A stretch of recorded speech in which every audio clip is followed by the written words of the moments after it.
को गिरफ्तारी न देते हुए इसने पुलिस मुकाबला शुरू कर दिया। इसने भारी असलहा का इस्तेमाल करते हुए एक DSP और SHO समेत 11 पुलिस एहलकारों को कत्ल कर डाला।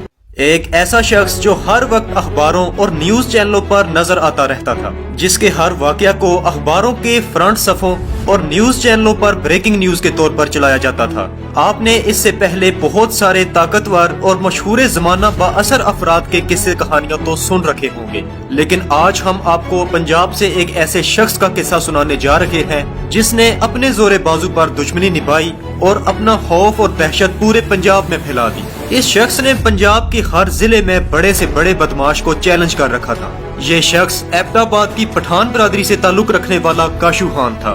इस शख्स ने उस वक्त के वजीर आजम पर भी हमला कर दिया था और इसके साथ साथ कई पुलिस अफसरों, बड़े सियासतदानों और सरदारों के कत्ल में भी मुलविस था। पंजाब भर के इश्तिहारी और खतरनाक बदमाश इसके खौफ में मुब्तला हो चुके थे। काशू खान एबटाबाद में पैदा हुआ और इसका ताल्लुक पठान बरादरी से था। जब ये 6 साल का था तो अपने वालिदैन के साथ हिजरत करके मुल्तान में आकर रिहाइश पजीर हो गया। 2005 में जब इसकी उम्र 19 साल थी तो तब मुल्तान में इसकी दुश्मनी और जुराइम का आगाज हुआ। मुल्तान के एक बदमाश ग्रुप ने किसी वजह से इसके भाई को कत्ल कर दिया था। अपने भाई के कत्ल का बदला लेने के लिए इसने मुखालफीन के 3 लोगों को कत्ल कर दिया। इन कत्लों के बाद जब काशू खान को पुलिस गिरफ्तार करने गई तो पुलिस को गिरफ्तारी न देते हुए इसने पुलिस मुकाबला शुरू कर दिया। इसने भारी असलहा का इस्तेमाल करते हुए एक DSP और SHO समेत 11 पुलिस एहलकारों को कत्ल कर डाला। इस वाकया ने पूरे मुल्तान में खौफो हरास फैला दिया और बड़ी बड़ी मार्केटें और बाजार बंद हो गए।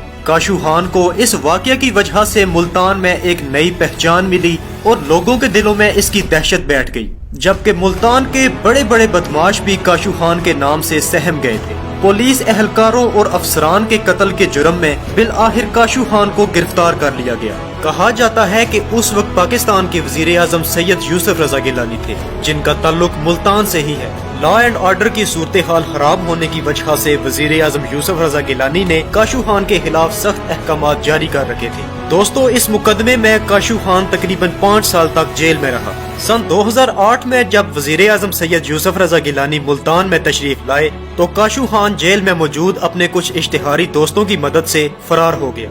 वजीर आजम सैयद यूसुफ रजा गिलानी मुल्तान में जब अपनी रिहाइश गाह पर तशरीफ ले जा रहे थे, जबकि उनके साथ उस वक्त तकरीबन 150 पुलिस की गाड़ियां भी थी। इतनी सख्त सिक्योरिटी होने के बावजूद भी काशू खान ने अपने साथियों के हमरा मिलकर वजीर आजम सैयद यूसुफ रजा गिलानी के इस काफिले पर रॉकेट लॉन्चरों और राइफलों से हमला कर दिया। इस वाकया पर पूरे पंजाब की पुलिस को हाई अलर्ट कर दिया गया और ये खबरें BBC न्यूज पर भी चलाई गई, लेकिन काशू खान ना ही पुलिस के हाथ लगा और ना ही किसी दूसरे इदारे के, और ये दोबारा से फरार होने में कामयाब हो गया। ये शख्स मजीद 4 साल तक फरार रहा और मुस्लिम लीग नून के दौर में इसके काफी सारे वजीरों और MNAs के साथ ताल्लुक बन गए। इन सियासतदानों की ही पुष्ट पनाही की वजह से इस पर बनाए गए तमाम मुकदमात एक एक करके खत्म कर दिए गए। सन 2009 में काशू खान के एक दोस्त अमजद खान की जमीन पर तहसील शुजाआबाद के एक राना ग्रुप ने कब्जा किया हुआ था। काशू खान ने इस राना ग्रुप के 4 अफराद को कत्ल कर दिया। इन कत्लों के बाद मुखालफीन ने खौफजदा होकर काशू खान से माफी भी मांगी और कब्जा की गई जमीन काशू खान के दोस्त को वापस कर दी।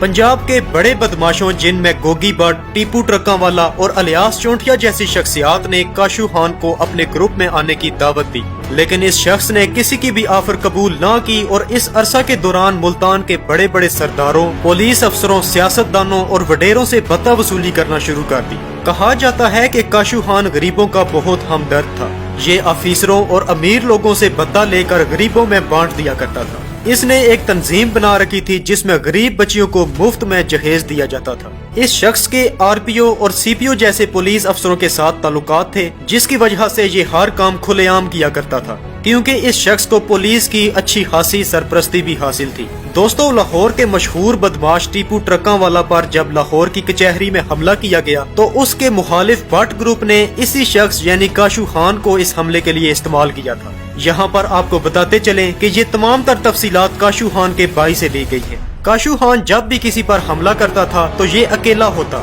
चाहे इसके मुकाबले में दर्जनों अफराद ही क्यों ना हो। वक्त गुजरने के साथ साथ जब पुलिस के साथ इसके ताल्लुकात खराब हुए तो इसने पुलिस के थानों से भी भत्ता वसूली करना शुरू कर दी। جو بھی پولیس افسر اس کی بات نہ مانتا یا اس پر کوئی مقدمہ درج کرتا تو کاشو خان اس کی فیملی کو اغوا کر لیا کرتا تھا۔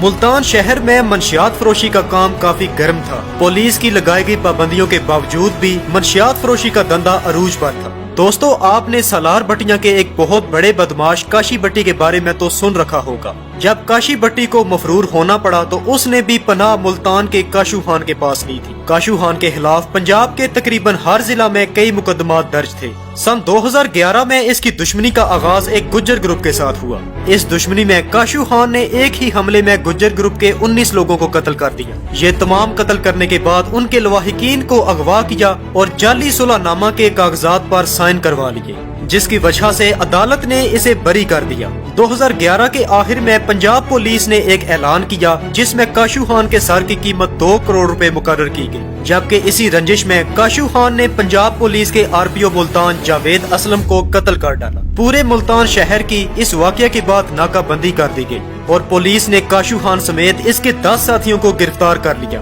لیکن اس شخص کے خلاف کسی عام شہری نے تو کیا، کسی پولیس افسر نے بھی گواہی نہ دی۔ عدالت گواہی مانگتی رہی لیکن کوئی بھی شخص کاشو خان کے خلاف گواہی دینے کو تیار نہ ہوا۔ لہٰذا عدم شواہد کی بنا پر عدالت نے کاشو خان کو باعزت بری کر دیا۔ رہائی کے بعد اس شخص کی دشمنی کا آغاز ملتان کے اس وقت کے صوبائی وزیر وحید ارائیں سے ہوا، لیکن جلد ہی ان دونوں کی دشمنی دوستی میں تبدیل ہو گئی اور صوبائی وزیر وحید ارائیں کے کہنے پر اس کے کئی مخالفین کو کاشو خان نے قتل کر دیا۔ دوستو، اس شخص کی بدماشی نے پولیس کی کارکردگی پر کئی سوالیہ نشان اٹھا دیے تھے۔ اسی دوران جب IG پنجاب نے اسے زندہ یا مردہ گرفتار کرنے کے احکامات جاری کیے تو یہ شخص فرار ہو گیا۔ اس وقت کاشو خان پر 64 کے قریب صرف قتلوں کے مقدمات درج تھے اور اس کے علاوہ اقدام قتل، بدہ وصولی اور اغوا برائے تاوان کے بھی کئی مقدمات اس شخص پر درج تھے۔ سن 2018 میں کاشو خان کے کچھ دوستوں نے اسے دھوکہ دیا اور کاشو خان کو ملتان میں ہی قتل کر دیا گیا۔ اس قتل کی سب سے بڑی وجہ یہ تھی کہ کاشو خان کے کچھ دوست اپنا نام بنانا چاہتے تھے، جبکہ کاشو خان کے نام کی وجہ سے انہیں ملتان شہر میں کوئی خاص شہرت حاصل نہیں تھی۔ اس کے دوستوں نے اسے دھوکہ دیتے ہوئے قتل کروایا اور بعد میں اپنی بدماشی کا آغاز کیا، لیکن اس کے دوست اپنا نام بنانے میں اتنے کامیاب نہ ہوئے جتنا نام کاشو خان کا گونجتا تھا۔ ملتان کے غریب لوگ آج بھی کاشو خان کو یاد کرتے ہیں۔ دوستوں